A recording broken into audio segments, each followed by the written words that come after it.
Flosstube. My name is Tanya, the Starlit Stitcher. Welcome to my channel where I talk about all my cross-stitch stuff. If you're a subscriber and you've come back, I appreciate and thank you so much for that.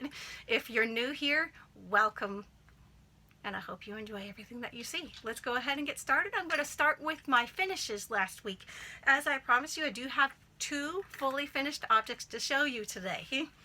Okay, this is going to be Daisy by Twin Peak Primitives. And this is the pattern, what it looks like. Okay, the first finish, this one is the one that I made for myself. So I kept it a little more simpler, but I turned it into a pillow. And I'm going to turn that around for you. This is the backing fabric, the black with bees. Now I wanted to find like a normal pillow to put in here, but I couldn't find one in a store around here that was like a normal pillow. And I didn't want to buy a giant bag of polyfill either. So instead of putting a regular pillow in there, I ended up making a bean bag and putting it in here instead. And so there's the bean bag sticking out there. And then I just stuffed it in there with these folds back here in the back. Now how I made this was I pretty much followed the instructions that Kimberly Jolly did on the Fat Quarter Shop channel. That's the only way that I've done pillows so far.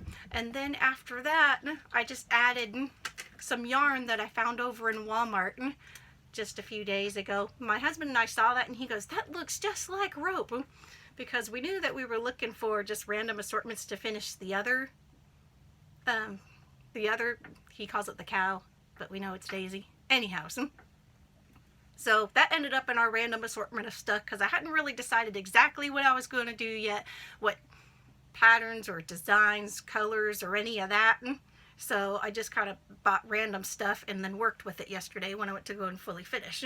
But anyhow, so this all came in a yarn that I had found, and I just tied it on the corners, made a knot like an inch out on each of the ends.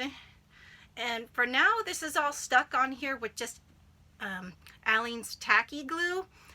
I haven't done an edging like this before, and so I'm kind of thinking if it starts kind of like, you know, picking off or whatever, that maybe I might go back later with some invisible thread and stitch it on there. So I'll have to find a video on how to do that because I've never done that before. So I stuck with what I do. So we'll see. And here's a view of that again.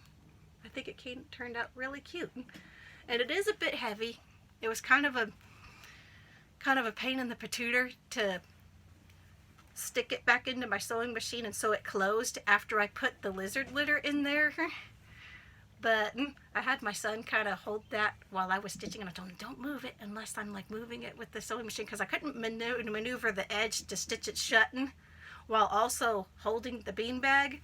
So hopefully I don't need to make one this big again. I need to find a source for pillows this size for if I want to do a pillow around that size again, because that was just a bit much, but I like it. I'm going to put that in my bag here. I want to show you this bag real quick. These are what I use for project bags. This is a canvas bag based on the artwork of Aimee Stewart. I found these on Society 6, and I believe I got them on sale for like 30 or 40% off. And I was like, yes, because it'll take me about 5,000 years to ever stitch all of those. And so this is a way that I can enjoy her artwork while not having finished or even started those Heaven and Earth designs yet. But anyhow, I went off on a tangent there, but I just wanted to show you that real quick. Because last week, I think you had seen how my kitten was kind of attacking my stuff behind me. So I'm going to put my stuff in here, and hopefully we will avoid that this week. Now this next fully finished object is also Daisy by Twin Peak Primitives, but I finished it entirely different because this one is going to be a gift for someone for Christmas, and I am super proud of how it turned out. Let me go ahead and show you. Isn't that freaking awesome? I am so proud of this. Like, I've never fully finished anything on like an actual object. It's always either been like a pillow or just using these mat boards, but never on an actual thing. And this bow up here, I've never made a bow with wired ribbon before. I had no idea what I was doing. So I looked up a tutorial on how to make a bow with wired ribbon, and of course I watched it like 3 or 4 times, and I ended up making the bow like 2 or 3 times because it just, the first one was awful, like really, really bad. I was like, nope, nope, nope, nope, nope. Rewind, start over and do it again. But eventually I was like, I think I might be able to work with it this time. And then after that, I'd used the channel stick, the pipe cleaner fuzzy stick thing you can find in the crafty section, to hold it together through the middle one. And then I took this white and black check ribbon and put it through there and knotted it in the back. I mean, probably other people don't do it that way, but that's what I did anyways. And then I hot glued the channel stick. Like you could, maybe I did too good of a job of hiding it in there. But the ends of what was left of the channel sticks, the instructions said to cut those off of the ends. That is too much. I left them on because that's what I used to basically hot glue the bow on there. And then later, after I was done like hot gluing other stuff, I went back and hot glued some more of the actual bow on there to give it a little more security, because I don't want this to fall off. This is a gift for somebody. The worst thing that can happen is it fall apart when they get it. So I kind of want to make it a little more secure than I would for myself, because at least for myself, if it falls off, I can fix it, you know. But there's that. And then the tray itself started out as being white. We got that from Hobby Lobby. They have a section of like wooden trays and metal trays and stuff like that. We found it in there, and I painted it red. And then these here in the sides underneath, I felt like it needed a little something on the sides, but I didn't want to do too much, so I just went with a 1/2 inch red and black plaid ribbon. And then this little bow on the bottom, I used that with remnants that I had cut off from making the big bow, because it's so big up on the top, and I felt like it needed something on the bottom. So I made a red bow tied with white, and I also made a white bow tied with red, and I put them both on there, and I ended up deciding to go with the red bow tied with the white, mostly because it turned out looking better than the other bow, but yeah. Now, for the inside, I used sticky board to put Daisy on. Now, the sticky side of the sticky board, I did put some quilt batting in there before putting her. And then I stuck some red rickrack around all the edges. I don't know if when people do this, if they're keeping it as one continuous piece around there. Like I said, I haven't finished something like this before, but I cut one piece for each side and used Aleene's tacky glue to glue them on there back behind there, because I knew that I was going to be touching it a lot with my fingers, finagling it and stuff, and I didn't really want to do that with hot glue. I thought that was an invitation to burn myself if I tried doing that, so I used Aleene's tacky glue for that. I used hot glue on everything else. But for that, I did the tacky glue. And then I took a piece of acid-free foam board and wrapped around this black and white check. Now, this came out of the same bundle that I had used on the red and, I believe it was red and green, that I used on my ornaments in my first video. This fabric came in the same pack. Now, it's printed as up and down and across, and so, but I knew that I wanted for it to be like diagonally like this, like Chelsea's checks, but I didn't want to break out my Chelsea's checks yet. I kind of wanted to use what was already open. And so what I did was I took my foam board and I put it diagonally on the fabric, and then cut the fabric around that diagonally on the bias, I guess is what you would call it. And so then that would, when I went to go and wrap it around, that's what makes it look like this instead of the vertical and horizontal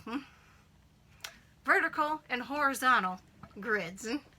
And then, so that's how I got it to look like that. But yeah, I really like this. So I hope she likes it too. Everybody's telling me, that's so awesome. She's really going to like that. And I hope so. But in any case, I'm really proud of how that turned out. Oh, and the last thing. I don't know if she's going to want to sit it on like a table, because it will sit on a table just by itself.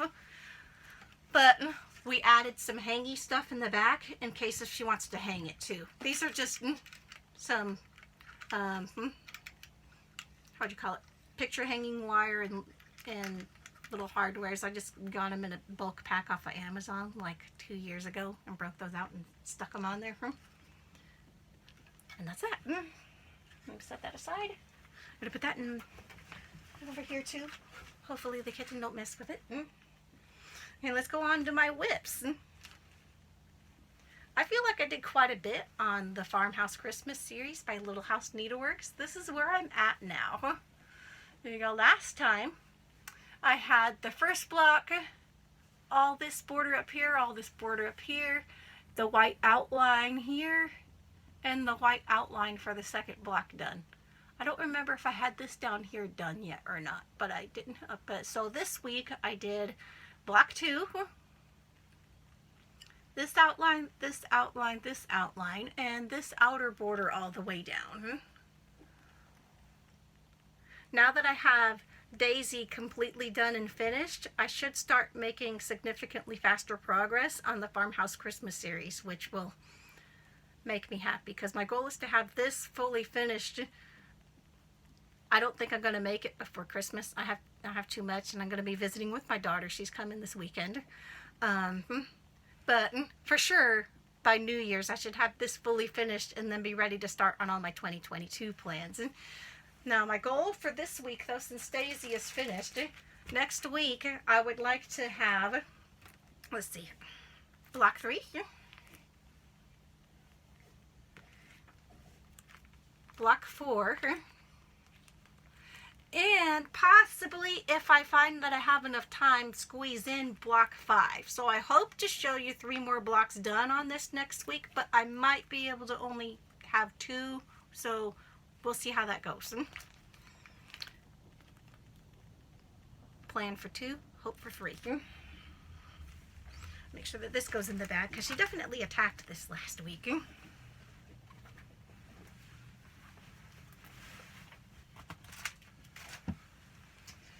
Okay, and then I did a little bit on the American Deer again last night. Just like last week, I only got one evening on this because I was trying to finish up Daisy. Since one of them was the gift, I wanted to make sure and have that done. I'm going to show you the picture again, especially for those who haven't seen it yet. This is the picture of how it's going to, well, what it's supposed to look like when it's done, but it'll have less definition because I've only got 20 colors or so to work with. And this is how that's going so far up in the corner. Now this is a pre-printed stamped kit, so the design is printed on there in funky colors, and then all you do is you just follow that. It makes it's a lot easier for me to see during the times when in the evenings that I can't see my smaller stitch count stuff. But I put in 1 length of thread down here, and I did about a block of stuff up in this corner. Maybe about 150 stitches. Not a whole lot because I had like an hour and a half I was working on it last night. But now that Daisy is done, this will probably start coming out every evening. And then you'll start seeing faster progress on that as well. There we go, so that is done. Okay, let me go ahead and show you my haul for this week. It's just relatively minor.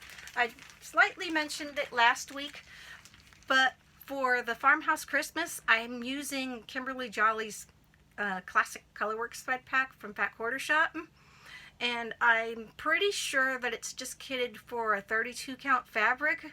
I'm using 28 count, so that means that I might need more thread on a couple of the colors. And so just to be safe, I went on to 123 and I bought another one of the bamboo and another one of the black coffee, just in case. And as mentioned last week, I'd rather have them and not need them than need them and not have them. And so the plan is if I end up not needing them, I do have other projects that use these same colors, so they're not going to end up being wasted. They'll just get put into with the other project that also uses them. Okay, and since Floss can never travel alone, of course I'm a sucker and bought some more stuff. The first one was Gingerbread Cookies, because I had wanted to get this into my Black Friday order for Fat Quarter Shop. That didn't happen because everybody else bought it too, so there wasn't any left for me when I got there. But this is by Stitching with the Housewives. This is really cute. Let me hold it closer there. So that'll be getting put into my stash.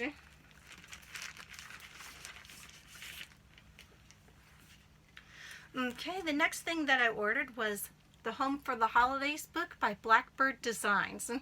Now this wasn't on my wish list. Here I am not keeping to the wish list again. You people totally enable me. This one is Annie, the proper stitcher. It's all her fault. Let me show you what made me put this on my list.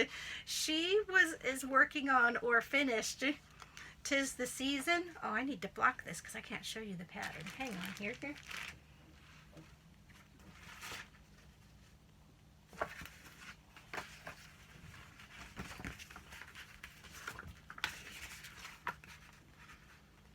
Okay. But this bird, she's doing this bird. I think she's using a different red than what it's called for. And she's definitely using a different fabric. It's like a greeny, silvery kind of fabric. It looks so good. You guys got to check out her channel. I think it's her Flosstube number 36 where she last showed it. But I'm going to put her channel below so that you can go and check that out, because I would have not bought this probably if I hadn't seen that. I was like, okay. Yeah. And then down here on the bottom, it's got the Tis the Season in French, I believe. But there is also a pattern in here to have it in English. So you don't need to worry about that. Yeah, the pattern for the English translation is in there too. So you have your choice if you want to keep it with the original French or have it say "'Tis the Season to be jolly" instead. But both of those are on there.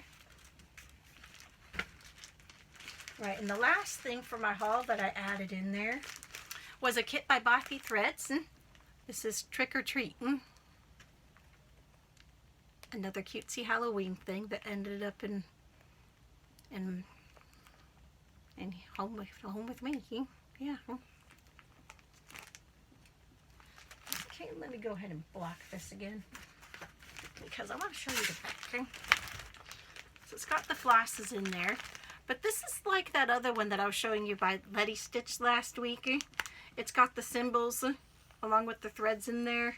I'll probably move these onto floss rings because I don't know if they're actually just kind of stuck through the hole but not really secured in any way. So I'll probably put those on the floss rings when I go to do this. But there's also little star embellishments in there that I hadn't even noticed was in the design until this came and I got to look at it. But yeah, they're all up, yeah, all up and around. Those are all those little embellishments. So like, cool, I can do that. Okay, I had made an unboxing video for the 2021 Jolly Box from Fat Quarter Shop. I was just showing what it was, but now I'm going to tell you all what I think. Now, if you ordered this and haven't got this yet, go ahead and fast forward a few minutes if you want it to remain a secret. Otherwise, go ahead and keep watching. Okay, now I did mention that this was my favorite item in here. I'm a sucker for kind of weird stuff, but I'm also biased for reindeer stuff too. Reindeer is like my favorite thing about Christmas stuff. But yeah, he clips like this Now I've already used a few of these because I was taking some notes on, like, you know, I had a Zoom meeting that I had to do this week, and so I wrote down the time and the meeting ID and all that on there, and I stuck it on there. And then the other time that I used it, we were making a trip out down to our storage, and so I made a list of the things that I wanted to grab while we was in there, because I don't like to make multiple trips. I like to get all this stuff in one. Kind of like when you bring your groceries home from the store. You want to bring all the bags in at once instead of being like a normal person and just carrying what you can carry. Anyhow. So I had made a list of that stuff and put him on there too. That didn't come out right. I made a list of the stuff and I put him in his mouth and it was right there. Now I think what I might do is, if I could find like a circular piece of wood, I think I might hot glue him on there, because he does kind of like wobble a little bit like this and kind of fall over a little easier than I would like. But I think with just some slight modifications, he'll be just fine. Okay, and then there's a fat quarter bundle of 8 different Christmas designs. Let me see if I could do a better job of showing that this time. Maybe I'll just pull it all the way out of the ribbons. That might be easier.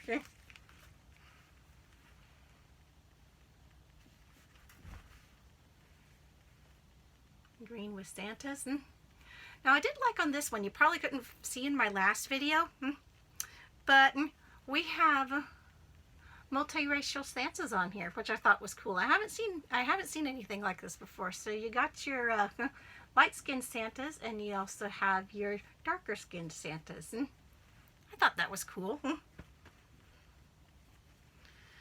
We got pink with snowflakes.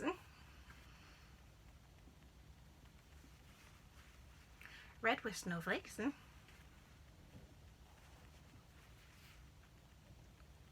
we go.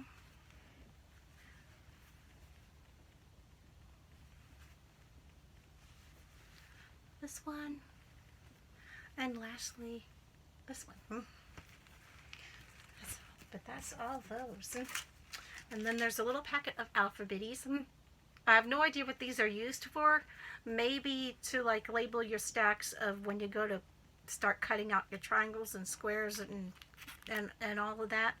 Maybe to coordinate with the instructions. I don't know, because I've never quilted before, but that's what I think maybe. But if I'm wrong, go ahead and comment below so that people aren't told the wrong thing. You get a little pair of stork scissors. I'm always in need of these, so I was happy to see that in there. Okay, quilt block foundation paper, I guess for paper piecing. This goes along with what you need to make this quilt pattern that they sent. Now this uses the fat quarter bundle that came with it, and then also on the back it shows you what other fabric that you also need to make the complete design. So there's that. Okay, so now what I think about the whole thing. Now I just cross stitch, I don't quilt, but I found the idea of a mystery box really intriguing, so I went ahead and I got this box just to kind of check it out. Now, since I don't quilt, I do plan on using the fabrics to fully finish objects as I'm done with them, so those will definitely come in handy. Like I said, I'm not a quilter, but I like to watch people on Flosstube who do quilt. Like, it's really fascinating to me. But I also kind of feel like I'm kind of not necessarily limited, but I do think that having two really big hobbies like cross stitch and quilting at the same time can be doubly dangerous. Like, that's like, I feel like I could so easily go down into that rabbit hole. But also at the same time, this box gave me a look into what it might be like rather to be a quilter person. Like, I 100% recommend getting these fat quarter shop mystery boxes, because I believe they put one out at Halloween too. But maybe more, I'm not sure.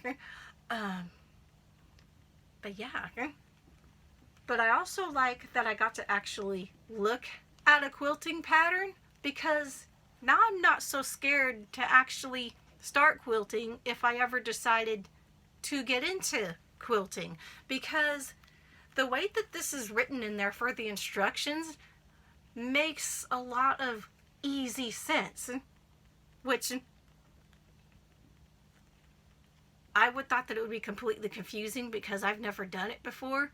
But if I can look at it now and understand what the crap it's talking about and easily follow the instructions on there, that is a whole new ball game for somebody that's new and just looking for, you know, I don't know if this is an easy design, but from looking at the instructions and all that on the inside of this, I could do this if I wanted to, following the instructions that's given in here. So I really liked the opportunity to check this box out and be able to see all that, because having not ever looked at a quilting pattern or any of that, I would be like, oh man, that's so scary, and I'm gonna do it wrong, and it's gonna be all janky, and but this, I could do this if, like I said, if I really wanted to,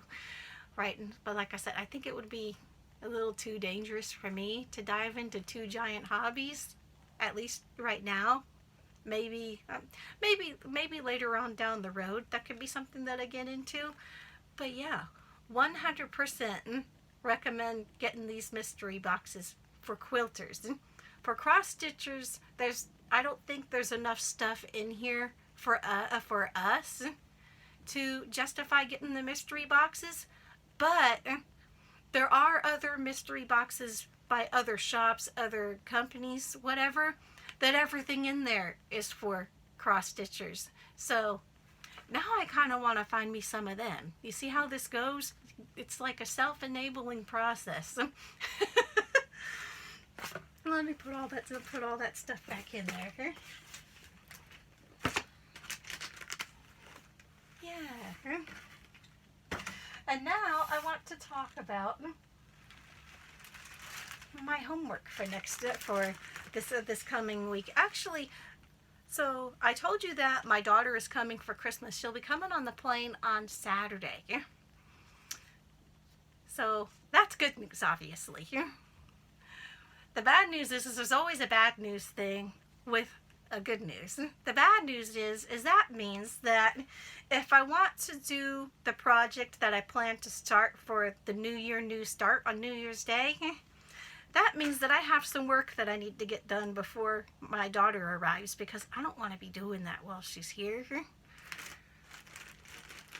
But my New Year New Start plans is for this design, Unicorn Poop for Sale. This is a Heaven and Earth Designs.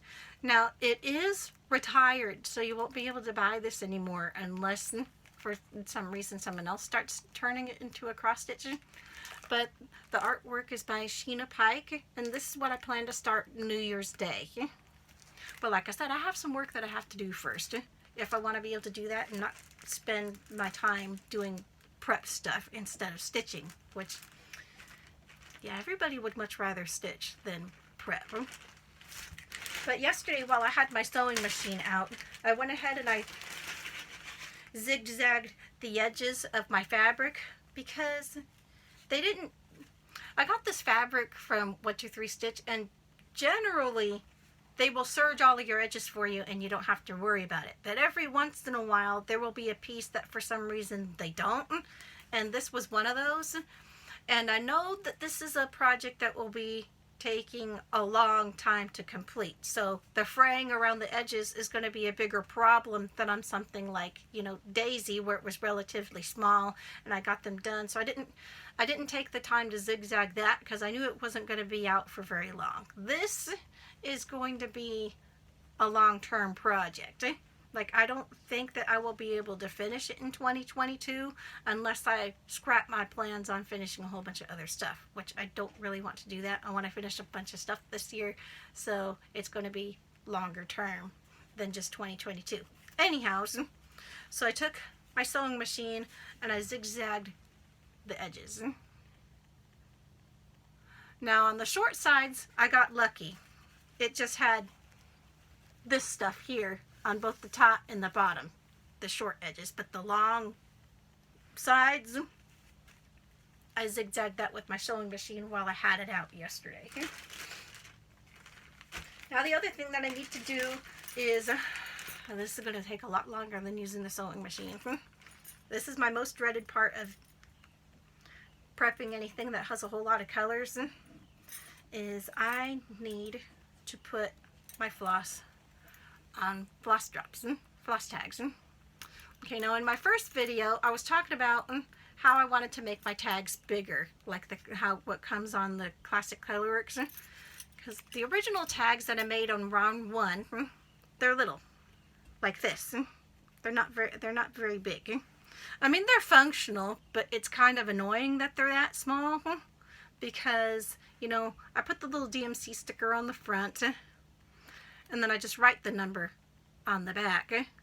But like, if I want to put like a dimensions floss on there, or what if I needed to make a new tag for a fancy floss because that tag rips, because I just leave that as it is, but it's just one ply, so it might rip and whatever. I don't have enough room to write on there what that color is if I need to do that. And so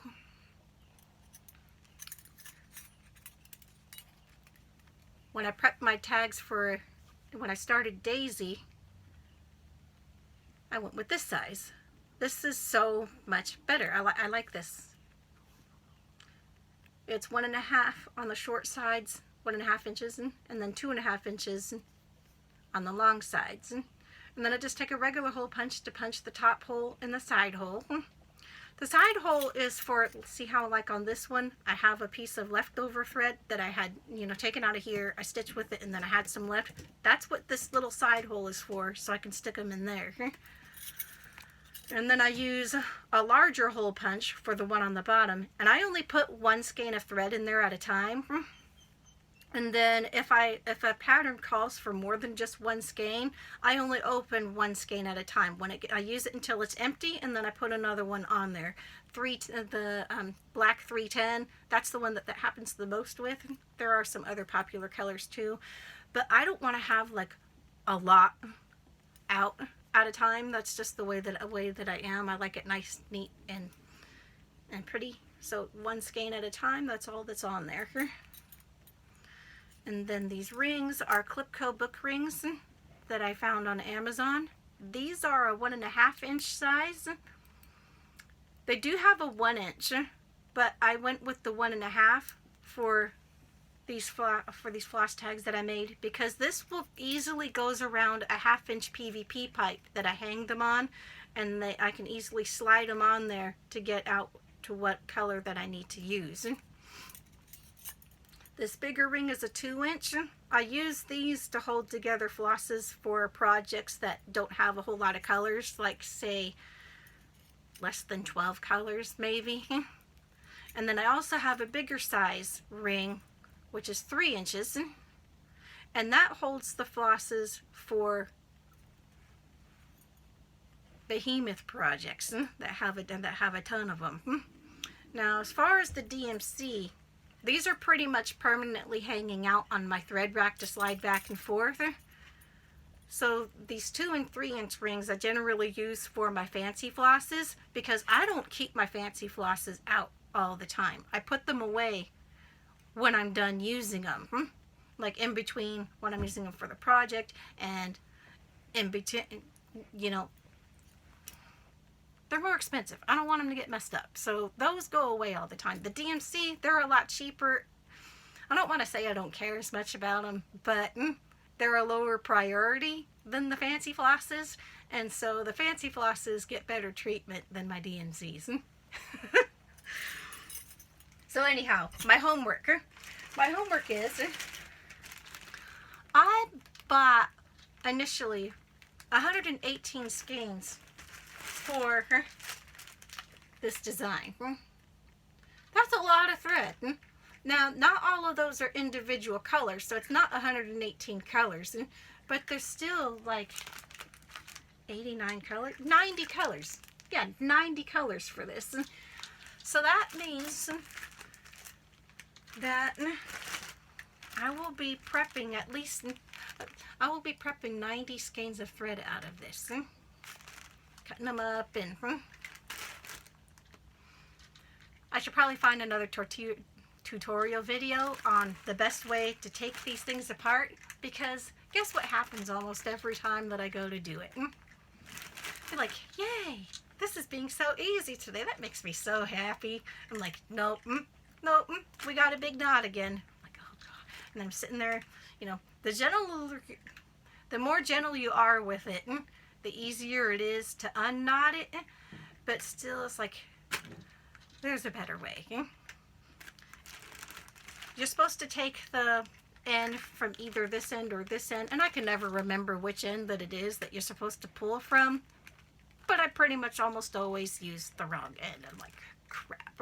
So that makes that experience take way longer than it should, and it's probably my least favorite thing to do when it comes to this hobby, but it needs to be done because, like I said, I want to start this project on New Year's then.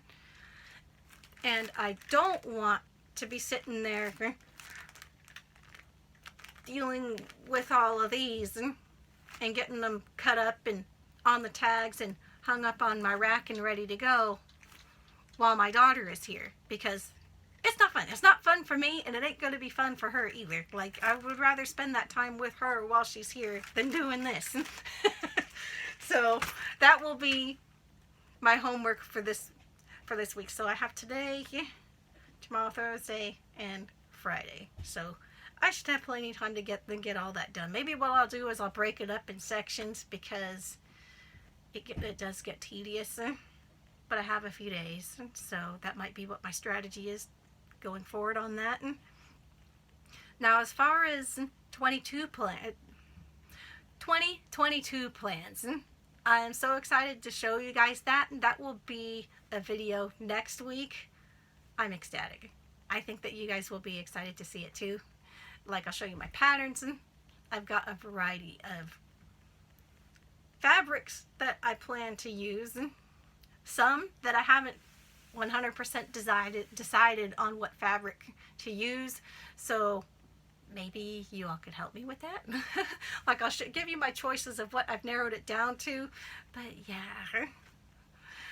But most are good to go. Fabrics, flosses, and patterns, and behemoths, smalls, and one haid.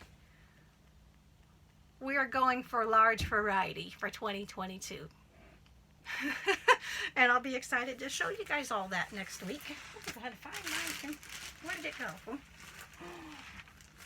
Oh, here it is. I've got one of those remotes to do my get my camera going. I'm not always the best at putting it back in my pocket.